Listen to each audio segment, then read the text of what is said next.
Poor wife sees millionaire husband shopping, with mistress her next move leaves. Everyone speechless. A swirl of rumors and questions surrounded Catherine Almeida from the moment she married millionaire entrepreneur Alexander Almeida. She was the sweet, quiet artist who somehow captured the heart of a man known for his ruthless ambition.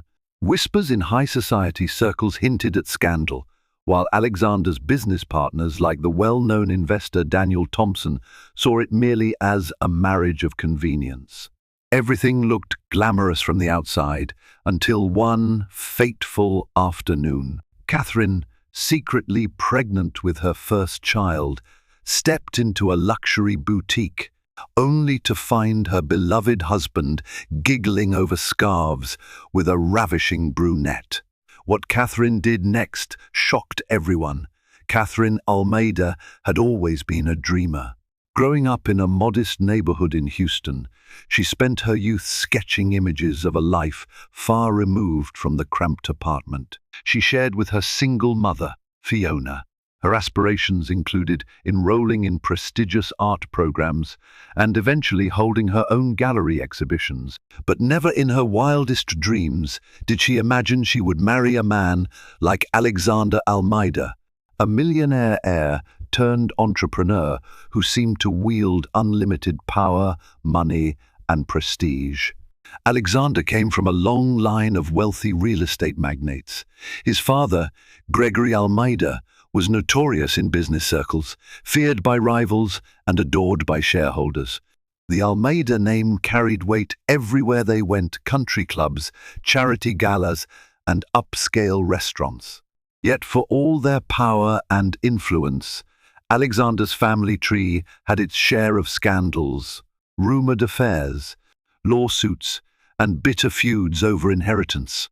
Catherine stepped into this world fresh-faced and eager to please, hoping that she and Alexander could build a genuine love story despite the complexities. They first met at a fundraiser for children's arts education, hosted by local philanthropist Elizabeth Smith. Catherine had volunteered as an art instructor for underprivileged kids. Alexander, invited as a guest speaker because of his contributions, found himself charmed by Catherine's sincere passion for the arts. She was neither fawning over his status nor trying to impress him. Catherine, in turn, was enamored by the unexpected softness behind his otherwise imposing demeanor. Their courtship moved quickly, fueled by candlelit dinners and stolen moments at her tiny art studio. Alexander would arrive in his black town car, stepping out in tailored suits that contrasted sharply with Catherine's paint-stained smocks. Friends of Catherine suspected the relationship was too good to be true after all. Millionaire heirs didn't typically date humble art teachers. But Catherine's mother, Fiona, was less guarded. She believed in the fairy tale love story and encouraged her daughter to seize happiness wherever she found it. In a whirlwind of romance, Alexander proposed 6 months later in front of a famous mural at the Museum of Fine Arts. Despite whispers that Alexander was simply eager to produce an heir or that Catherine was after his fortune, the pair married in a private ceremony in a sprawling English garden. The press had a field day speculating about the union, but Catherine remained resolute in her belief that love, not money, was the foundation of their bond. It was not until the second year of their marriage that Catherine began to sense something was amiss. She found scribbled phone numbers on restaurant receipts, discovered unexpected travel itineraries that didn't match Alexander's supposed schedule, and overheard cryptic conversations he quickly ended when she walked into the room. All the while, Catherine tried to remind herself of the caring, loving man she fell in love with. Her suspicion, however, was about to come to a head in the most public, humiliating way possible. Catherine's pregnancy was supposed to be a time of celebration. After months of trying, she discovered she was carrying Alexander's child. The morning she looked at the positive pregnancy test, her heart fluttered with excitement and a mild tremor of fear. She knew the weight of raising a child under the shadow of the Almeida dynasty, especially if there were secrets lurking in the background. But Catherine allowed herself a moment of serene joy before the creeping anxiety set in again. As her pregnancy progressed, Alexander seemed oddly detached. His mind was preoccupied with an upcoming business deal in partnership with Daniel Thompson, a famous venture capitalist who was known for investing in tech, startups, and then flipping them for immense profit. Alexander and Daniel had a complicated partnership that extended beyond business. They often ended up at the same after-parties or philanthropic events, forging a quasi-friendship. Yet Catherine sensed an underlying tension. There were too many whispered conversations ending in abrupt, uneasy laughter when she entered the room. One afternoon, Catherine attempted to bring Alexander a freshly baked pie to his home office, an earnest gesture of affection she hoped would coax him out of his stress. To her surprise, she found the door locked. From inside, she could hear the low buzz of voices. Pressing her ear to the hardwood, Catherine caught snippets of a conversation, something about making sure she never finds out, and I'll handle Vanessa. Don't worry. Her heart pounded so loudly she worried they might hear it. Later that evening, Catherine confronted her husband in a gentle, roundabout way, hoping he would open up. She spoke of how she had been feeling lonely, how she sensed his emotional distance, and asked if there was anything troubling him. Alexander's response was affectionate but evasive. He claimed the stress of finalizing a massive deal weighed him down, assuring her that once the contract was signed, they could focus on welcoming their child. He kissed her forehead with such tenderness that Catherine momentarily pushed aside her concerns, wanting to believe his words. Still, the suspicion lingered. Catherine found herself unable to concentrate on her art. Paintings remained half-finished, canvases blank, her creativity paralyzed by the uneasy feeling that something was deeply wrong. She tried confiding in her friend and fellow artist, Rachel Cooper, who responded with measured advice to trust her instincts and consider looking deeper. Rachel mentioned that sometimes people like Alexander, always in the public eye, kept secrets to protect their loved ones. Other times, those secrets turned malignant and threatened everything. When Catherine tried to relax at a prenatal yoga class, she couldn't quell the knot of anxiety in her stomach. Even Fiona, her mother, sensed Catherine was on edge. Fiona offered to come and stay with them for a few weeks to help with the pregnancy. Catherine politely declined, not wanting her mother to witness the tension that was building under the Almeida roof. Unknown to Catherine, the day of revelation was fast approaching.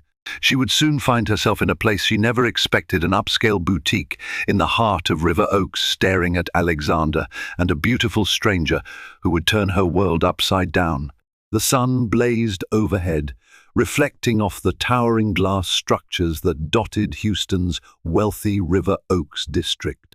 On that fateful afternoon, Catherine had an appointment with a high-end boutique designer recommended by a local socialite, Lauren Davis. Catherine intended to commission custom pieces that would accommodate her growing belly while still allowing her to feel elegant. Walking in, she noticed the store's lavish marble floors, soft lighting, and racks of expensive fabrics in pastel and jewel-toned colors. A gentle hush enveloped the space, usually the hallmark of an exclusive shopping experience. But that hush was disrupted by familiar laughter echoing near the accessories section. A chill ran down Catherine's spine. She recognized Alexander's voice instantly. What on earth was he doing there in the middle of a workday? Careful not to reveal her presence, she crept behind a row of dresses and peeked out, her heart pounding so loud she was certain he might hear it. Alexander stood by a rack of luxurious scarves, holding one against his chest, while a stunning brunette beamed at him. She wore a tight-fitting designer dress, the type that clung to her curves in ways Catherine's maternity outfits no longer could. The woman's name, Catherine would soon learn, was Vanessa Montgomery, a well-known face in certain circles for her boutique PR agency, and rumored to be more intimately involved with powerful men than her professional title suggested. They chatted animatedly, their body language intimating more than a casual business relationship. Vanessa playfully draped a silk scarf around Alexander's neck. The two laughed, and Alexander's hand rested on the small of Vanessa's back in a gesture of familiarity and possession. Catherine's breath caught in her throat. There it was, confirmation of her worst suspicions, playing out before her eyes like a terrible scene in a soap opera. Before she could decide whether to confront them, a sales attendant brushed past Catherine, offering a soft, "May I help you find anything?" The sudden intrusion alerted Alexander and Vanessa. Their eyes locked onto Catherine as she froze in place. The silence that followed was deafening. Alexander's face contorted in shock, scrambling to recover from being caught in such an intimate moment. Vanessa quickly dropped the scarf, stepping away from Alexander with a nervous laugh. Catherine felt her stomach churn. Her palms became clammy, and she willed herself not to cry, not in front of her husband's mistress, not in front of all these onlookers, and certainly not while pregnant with Alexander's child. Summoning every ounce of composure she had left, Catherine straightened her spine. The swirl of humiliating questions coursed through her mind. How long had this been going on? Had everyone else known? Was Vanessa the one behind those phone numbers, the voice on the other end of whispered calls? Alexander opened his mouth to speak, but no words came out. Vanessa looked equally stunned, scanning the area for an escape route. In that single moment, Catherine saw the entire world tilt. She was no longer the naive wife who believed in happily ever after. She was a woman scorned, with a child on the way, preparing to face her husband's betrayal in the most public of manners. And then, to the shock of everyone present, Catherine made her move. She walked directly toward them, her eyes blazing, ready to expose the truth and to deliver a message no one would ever forget. Vanessa Montgomery, right? Catherine's voice rang out across the hushed boutique. She had never felt such a rush of adrenaline. Even the faint scent of expensive perfume couldn't mask the betrayal laced in the air. Vanessa's cheeks flushed a deep crimson, while Alexander shifted uncomfortably. "Yes," Vanessa replied, seemingly unsure if she should confirm or deny her identity. Still reeling from being discovered, she could only stare, wide-eyed, at the woman carrying Alexander's child. Catherine lifted her chin, refusing to show weakness. "I see you've met my husband," she said, turning her gaze to Alexander. He looked as though he might bolt, but Catherine's eyes pinned him in place. She noticed that a few other patrons and store employees were pretending not to watch, but their curious glances gave them away. Alexander grabbed Catherine's hand in a feeble attempt at damage control. "This isn't what it looks like," he muttered, trying desperately to manage the situation. The trembling in his voice betrayed him. Catherine gently removed her hand from his grip. She could feel her baby moving in her belly, a sobering reminder that she had to remain calm for the sake of her child. "What exactly is it, then?" she asked softly, forcing him to look her in the eye. "Because it looks like you're buying scarves with another woman while I'm home, pregnant with your child." Vanessa glanced from Alexander to Catherine, apparently torn between humiliation and fear. "We were just discussing a project," she began, but Catherine cut her off with a steady stare that suggested she knew far more than she was letting on. A palpable tension filled the space. Finally, Catherine turned to Alexander, her voice trembling just enough to reveal the heartbreak beneath her composed facade. "Go home, Alexander. Gather your things. I want you out of the house by tonight." Alexander's eyes widened in astonishment. This was not the timid, adoring wife he had grown used to. This was a woman scorned, a mother-to-be who refused to be humiliated. He opened his mouth to protest, but the fire in Catherine's eyes dared him to defy her. Instead, he let out a labored breath and said nothing. Vanessa, sensing the storm, made a weak attempt to step away. With her head held high, Catherine turned on her heel and exited the boutique, her heart pounding. She scarcely recalled the ride home. The shock and adrenaline coursing through her veins kept her numb. Yet once she reached the sanctuary of her bedroom, she collapsed onto the bed. Tears she had been holding back since that moment in the boutique spilled out in a torrent. She pressed a hand to her abdomen, whispering reassurances to her unborn baby. Over the next few hours, Catherine's emotions seesawed between fury and despair. She wanted to confront Alexander with harsh words and demands, but she also recognized that she was still legally his wife and that the child she carried was also his. The reality of their entangled lives was undeniable. She knew one thing for certain: secrets had been exposed, but there was surely more lurking beneath the surface. Alexander's betrayal was not a solitary misdeed. Catherine sensed layers of deception in his business dealings, in his relationships with people like Daniel Thompson, and in his hidden connection to Vanessa. The time for being a passive observer was over. She would unearth the entire truth, no matter how painful it might be. In the days following the explosive confrontation, Catherine found herself oscillating between moments of quiet rage and painful reflection. Alexander vacated their marital home as she demanded, retreating to a penthouse suite at the upscale Magnolia Hotel. His calls were incessant voicemails, text messages, even attempts to reach her through her mother. But Catherine refused to engage. Instead, she channeled her energy into a plan that would protect her future and her child's future. First, she scheduled a meeting with her longtime friend and attorney, Andrew Patterson. Andrew, a soft-spoken yet fiercely intelligent man, had known Catherine since college. He had witnessed her shyly confess her love for Alexander during those early days of courtship. Now, Catherine trusted him to guide her through the legal labyrinth of separation, prenuptial agreements, and potential custody battles.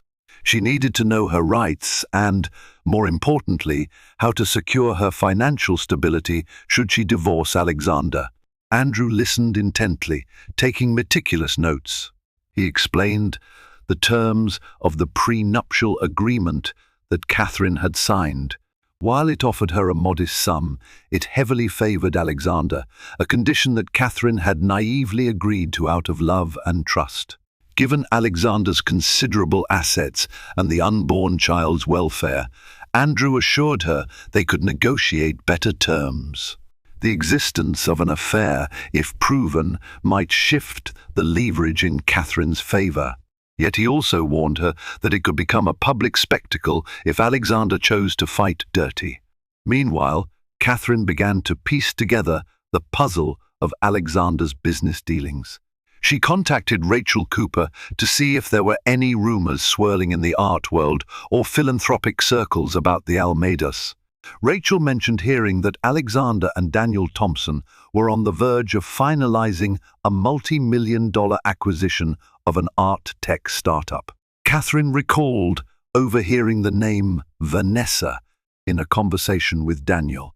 The threads started weaving together. Perhaps Vanessa's PR agency was involved in this deal, or perhaps she was more deeply entwined with Alexander's plans than Catherine originally thought.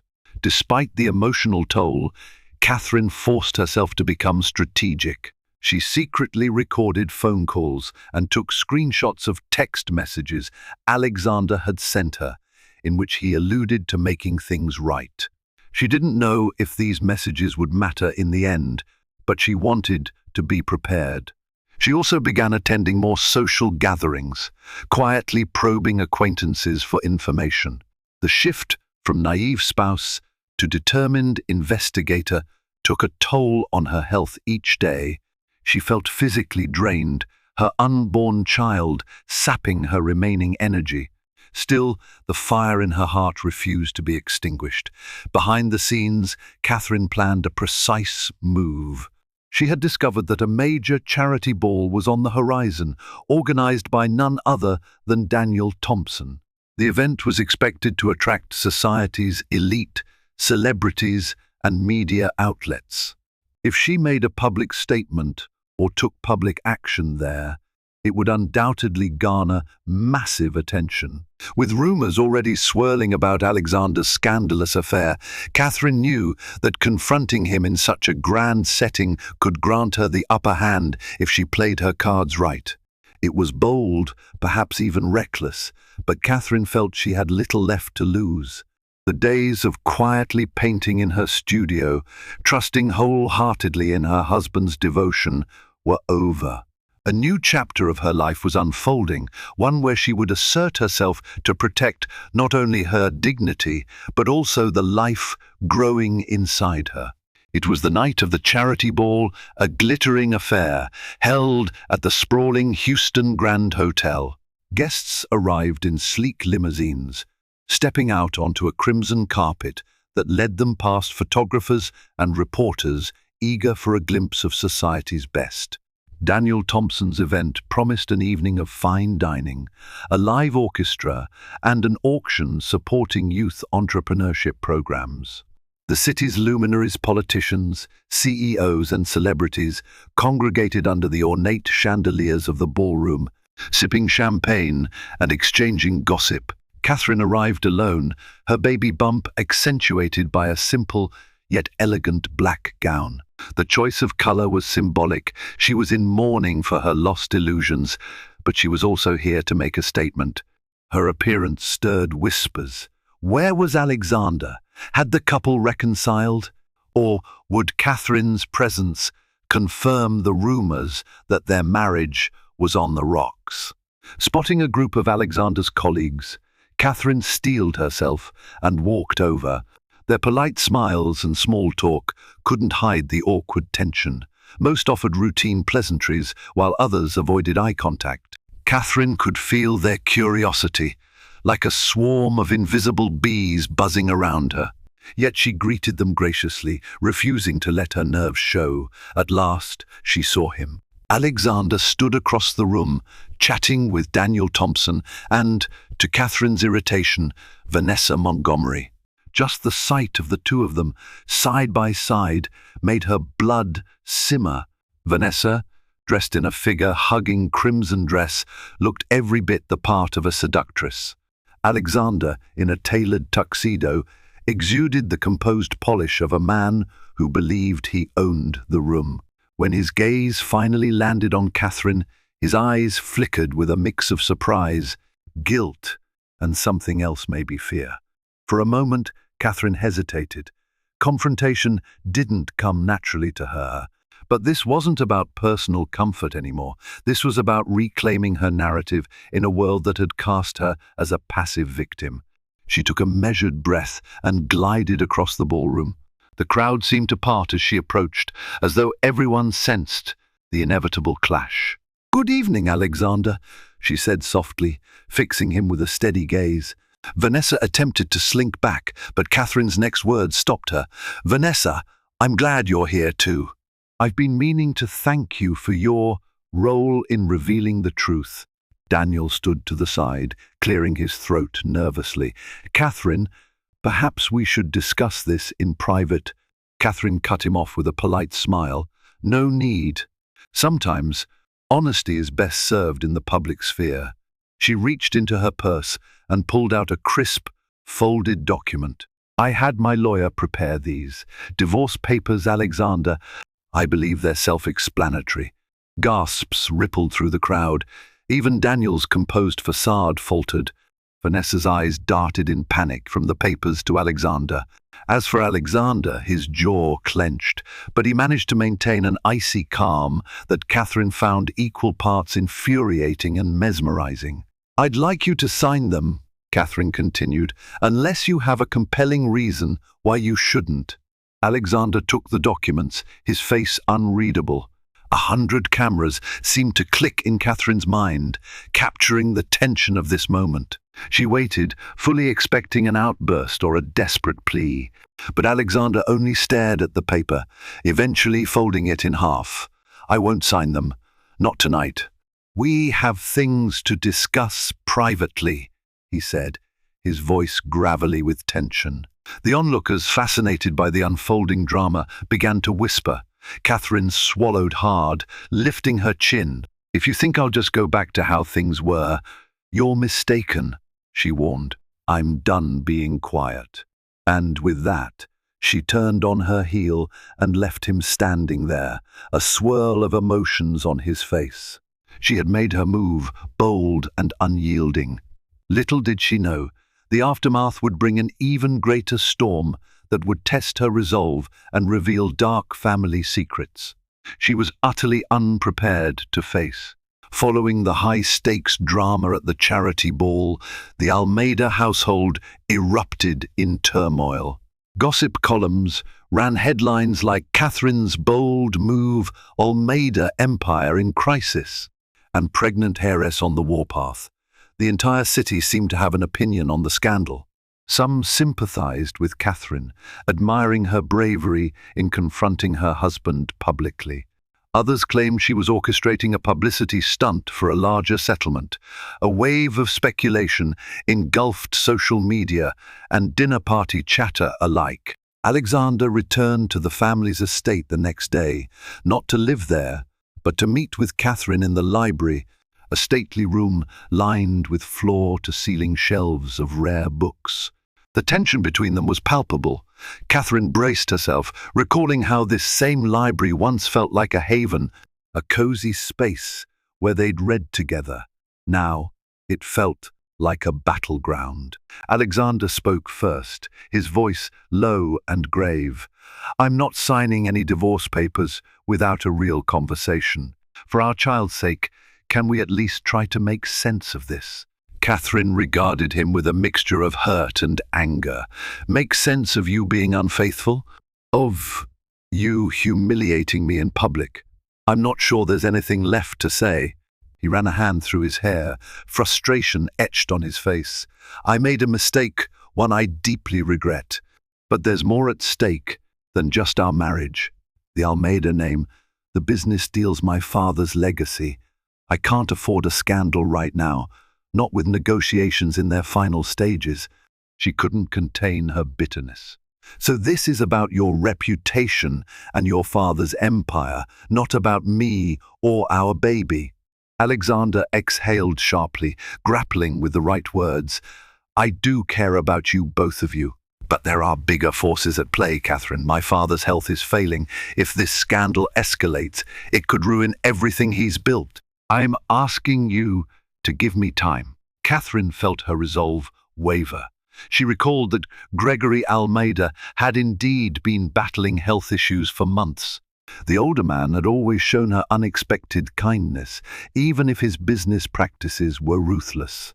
Still, Alexander's plea felt too convenient, as though he were using his father's illness as emotional leverage. Their tense conversation was interrupted by a sharp knock at the door. Enter Daniel Thompson, wearing a tailored suit and a carefully composed expression. "Pardon the intrusion," he began, "but Gregory wants to see you both immediately." The three of them marched up the sweeping staircase to Gregory's private quarters. Catherine hadn't seen him in weeks. Rumors suggested he was bedridden due to complications from a recent surgery. Gregory lay propped up on pillows, his once imposing frame now frail, yet his eyes still shone with the stern determination that had built an empire. "I've heard enough about your theatrics," he rasped, looking from Alexander to Catherine. "I'm too old for family feuds, especially now. My grandson deserves better than this. Whatever you two decide, keep my legacy intact. Understood," he coughed, wincing in pain. "And Daniel," he said, turning to the investor, "make sure this doesn't affect the deal. We need those signatures from the board by next week." Without waiting for anyone to respond, Gregory waved them out, exhausted by the mere act of speaking. Catherine and Alexander exchanged glances, but said nothing, as they left the room. Gregory's words lingered in the air. For him, it was all about the Almeida name and protecting the future of their fortune. But Catherine's concerns transcended mere wealth. She wanted to protect her heart, her unborn child, and her own sense of self-worth. As she returned to her bedroom, Catherine wondered if she was already too entangled in the Almeida dynasty to break free. Despite her heartbreak, part of her still clung to the memory of the man she once loved, a man she feared might be lost forever to the demands of power and deception. All she knew for certain was that the deeper she dug, the more treacherous the family's labyrinth of secrets became. Just when Catherine thought the situation couldn't escalate further, Vanessa Montgomery decided to re-enter the scene with a vengeance. Catherine was at her doctor's appointment, checking on the health of her growing baby, when she received a frantic text from Rachel Cooper. "Have you seen Vanessa's interview? It's all over social media." Startled, Catherine quickly opened a streaming app on her phone, and there it was, Vanessa, perched on a velvet couch, speaking with a popular entertainment blogger. The headline read, "Vanessa Montgomery tells all exclusive." With her impeccably styled hair and an air of contrived vulnerability, Vanessa proceeded to paint herself as a victim in the love triangle, claiming she and Alexander had been in a serious relationship before Catherine ever stepped into the picture. "He told me he was unhappy in his marriage," Vanessa said, feigning heartbreak. "I was there to comfort him. I never meant for any of this to happen." Catherine's blood boiled as she listened to Vanessa spin half-truths and outright lies. Not only was Vanessa shamelessly capitalizing on the scandal, but she was also positioning herself as some sort of misunderstood paramour. The blogger ate it up, showering Vanessa with sympathy while condemning Catherine for publicly humiliating Alexander at the charity ball. By the time Catherine returned home, the media had erupted with speculation. Could Catherine have entrapped Alexander for financial gain? Was Catherine truly pregnant with Alexander's child, or was it a desperate move to secure a hefty settlement? The tabloids showed no mercy, regurgitating rumors and stoking public interest in the Almeida family drama. Determined to fight back, Catherine called Andrew Patterson to discuss her legal options. Could they sue Vanessa for defamation? Was there a way to prevent future interviews that cast Catherine in a negative light? Andrew warned her that a lawsuit would only keep the scandal in the public eye longer. Also, without concrete evidence that Vanessa's statements were false, the suit might stall. It was a strategic risk. Feeling cornered, Catherine decided to take an uncharacteristically bold step. She arranged an interview of her own with a reputable journalist, Marianne Hughes, known for her balanced reporting. Catherine's idea wasn't to fight gossip with more gossip, but to present facts, clarify her standpoint, and hopefully protect her child from becoming tabloid fodder. On the day of the interview, Catherine wore a simple white blouse and kept her makeup minimal. She spoke candidly about her pregnancy, her initial love for Alexander, and the painful discovery of his affair. She also expressed her hope that Alexander would come to terms with his actions and do right by their unborn child. The segment, while not as sensational as Vanessa's, garnered significant attention and earned Catherine a wave of public sympathy. People saw her humility and her genuine heartbreak, contrasting sharply with Vanessa's brazen self-promotion. But even as the tide of public opinion began to turn, Catherine felt the pressure mounting. She was navigating a battlefield on multiple fronts, fighting for her dignity against Vanessa's publicity stunts, trying to negotiate terms with Alexander, and dealing with an increasingly hostile media environment. All the while, the child growing inside her reminded her that her priorities had forever changed. This wasn't just about saving face. It was about forging a safe future for herself and her baby, despite the storm swirling around them. Little did Catherine know, the intensity of the scandal was far from reaching its peak. A seismic shift was about to occur within Alexander's own circle, one that would force Catherine to make the boldest move of her life, a move that no one would see coming. In the midst of the media circus, Catherine found an unexpected source of support: Gregory Almeida, the patriarch himself. One afternoon, he summoned Catherine to his study, an ornate room often closed to outsiders. She arrived cautiously, unsure of what to expect. Gregory, looking haggard but resolute, sat behind a massive desk piled with documents. He waved her in, his voice low and raspy. "I hear you've been busy," he remarked, regarding her with keen eyes that belied his frail condition. "I respect a woman who stands up for herself, but I also value discretion. Let's see if we can salvage this family's reputation, shall we?" Catherine bristled at the implication that reputation was all he cared about. Still, she couldn't deny that Gregory's offer to speak was an olive branch of sorts. She explained how Vanessa's interviews were harming not just her personal life, but also the well-being of the child she carried. Gregory listened intently, occasionally nodding in agreement. Finally, he sighed. "I won't lie. Alexander disappointed me deeply, but he's my son, and you're carrying my grandchild. No matter what happens between the two of you, you're part of this family now." She swallowed her pride and asked, "Does that mean you'll support me in a divorce?" Alexander refuses to sign the papers. A flicker of anger crossed Gregory's features. "Let me handle Alexander. He'll soon learn that my word still carries weight." He paused, his gaze drifting momentarily, as though recalling his own past mistakes. "If you truly want to leave, Catherine, I won't stand in your way. In the meantime, keep your composure. This isn't just about you anymore." Despite his gruff demeanor, Catherine felt a small measure of relief. Gregory's intervention might force Alexander to reconsider. She thanked him, navigating the tricky line between gratitude and wariness. In another surprising development, Daniel Thompson reached out to Catherine as well. He invited her to his glass-walled office in a downtown skyscraper. The panoramic view of the city was breathtaking, but Catherine felt uneasy.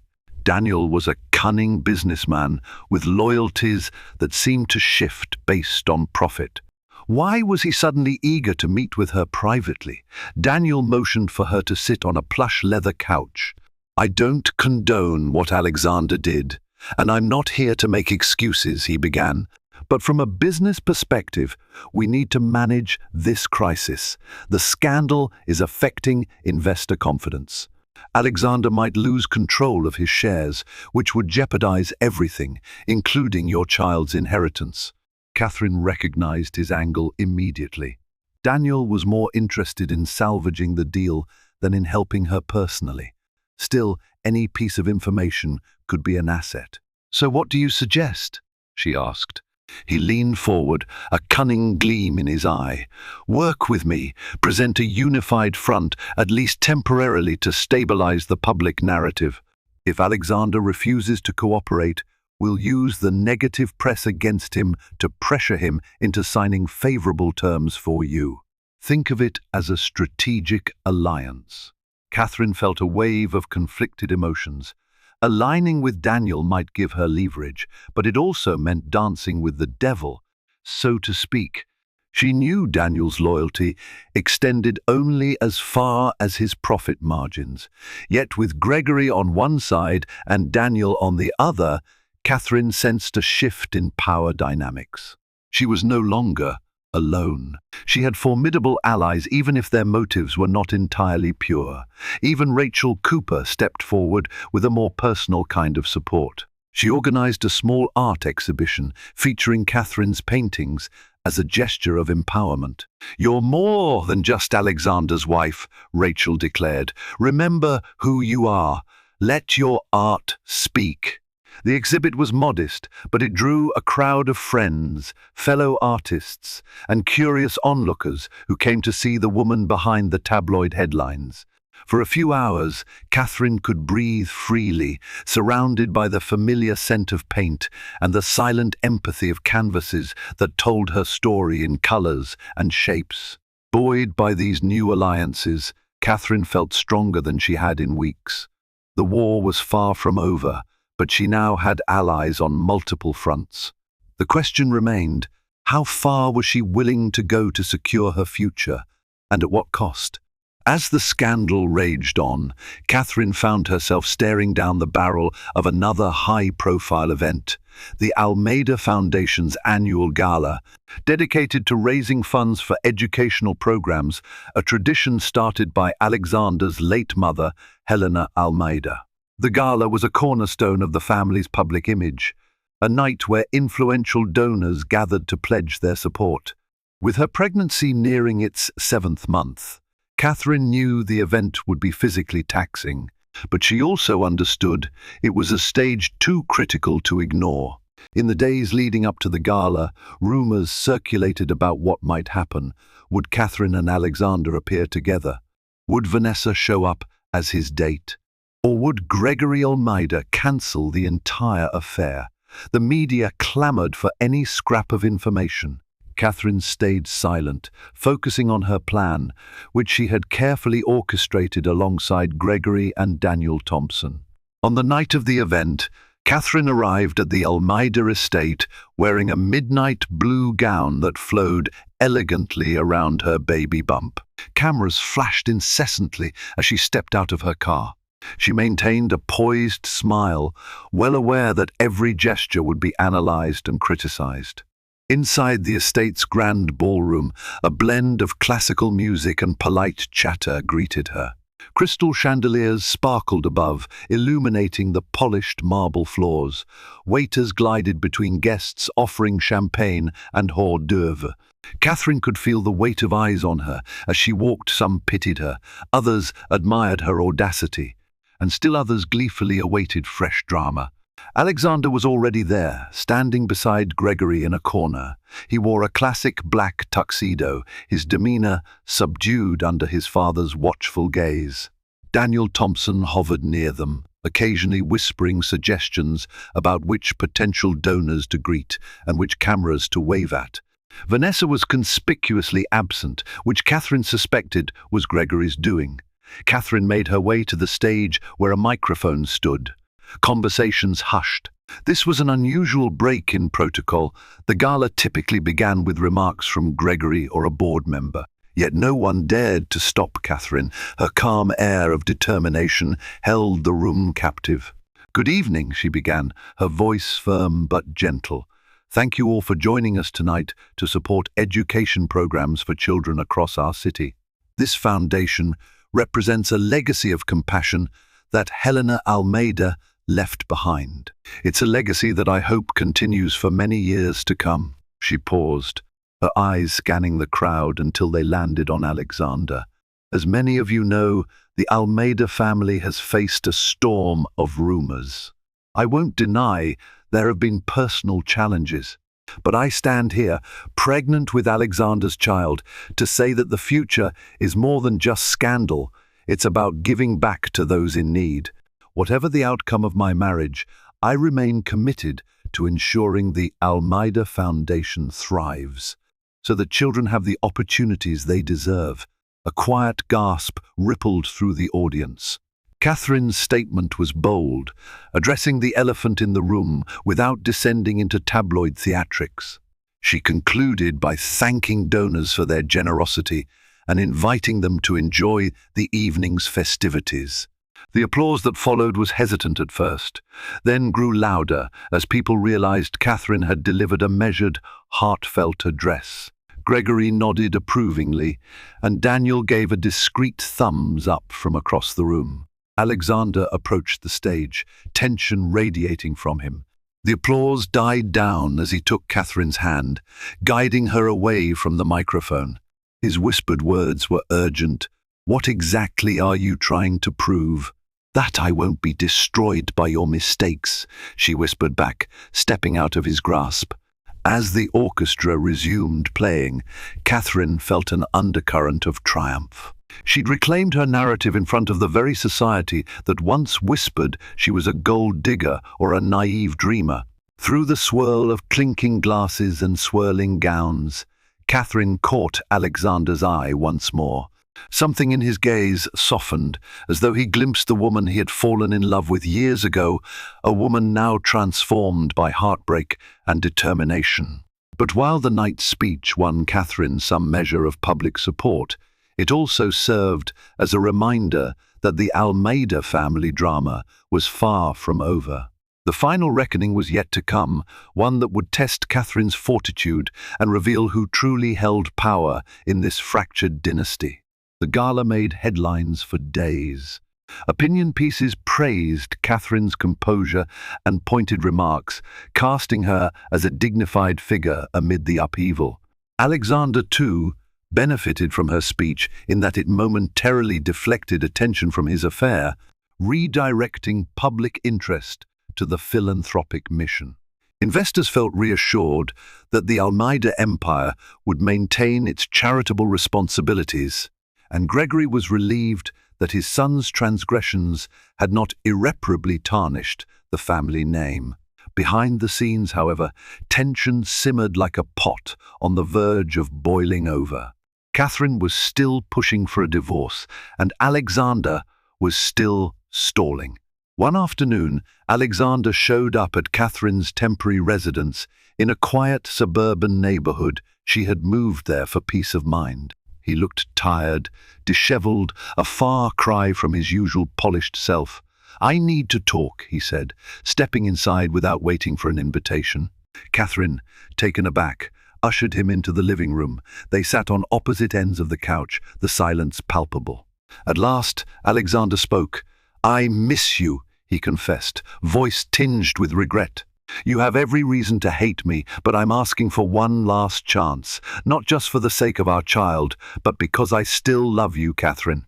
For a moment, Catherine felt a surge of conflicting emotions, pain, anger, and an aching semblance of love that refused to be extinguished. "You have no idea how much you hurt me," she whispered, tears threatening to spill. "How do I know this isn't just another performance? Another move to save your reputation?" Alexander shook his head fervently. "It's not. Vanessa is out of my life. I cut ties professionally and personally." He clasped his hands together. "I've been meeting with a counselor, trying to fix what's broken inside me. I want to make amends." Her heart pounded. Could she believe him? Andrew Patterson had informed her that legally she had a strong case for divorce. Gregory had promised her a sizable settlement to keep the scandal out of the courts. She could walk away, ensure her child's financial security, and rebuild her life. Did she dare consider reconciliation with a man who had betrayed her so thoroughly? Catherine asked for time to think, and Alexander agreed. They continued to meet for counseling sessions, sometimes together, sometimes separately. Slowly, Catherine began to see glimpses of the man she once loved, overshadowed by a man who was learning humility the hard way. Still, trust was fragile, easily shattered. In the midst of this delicate dance, Catherine felt her baby kick harder than ever before. It was a jarring yet beautiful reminder that another life hung in the balance. She thought back to Gregory's words and the promises she had made to herself to fight for her dignity, to create a safe environment for her child. Finally, Catherine made her decision.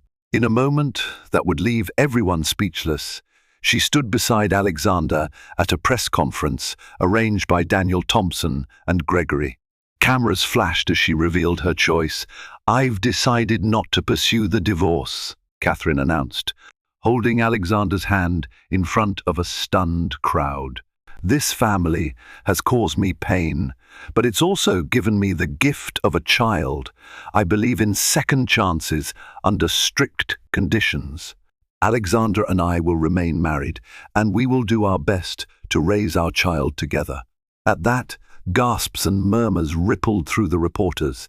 Catherine then spoke with a decisive tone. "But make no mistake, this is not a sign of weakness. I choose to believe that people can change. If Alexander fails this time, the consequences will be absolute. Standing there, pregnant and resolute, Catherine felt a strange calm. She had just taken one of the biggest risks of her life, a gamble on love, family, and redemption. Whether this move would end in renewed happiness or more heartbreak remained to be seen. Yet for the moment, she stood tall, no longer the naive wife, but a woman in control of her own destiny. Catherine Almeida's decision to stay despite betrayal, public scandal, and heartbreak stunned both her supporters and her critics. Some cheered her compassion and bravery, others called her naive for risking more pain in exchange for a second chance. Yet Catherine refused to live on anyone else's terms. She had confronted her husband's affair head-on and discovered new depths of her own strength. Her choice to rebuild her marriage while setting firm boundaries was as audacious as it was generous. In the end, this story isn't just about one woman's confrontation with infidelity. It's about the will to fight for self-worth, for family, and for the possibility of redemption. If Catherine's journey moves you, share your thoughts. Spread this story to friends, subscribe for more dramatic tales, and leave a comment on what you would have done in her shoes. The conversation is just beginning.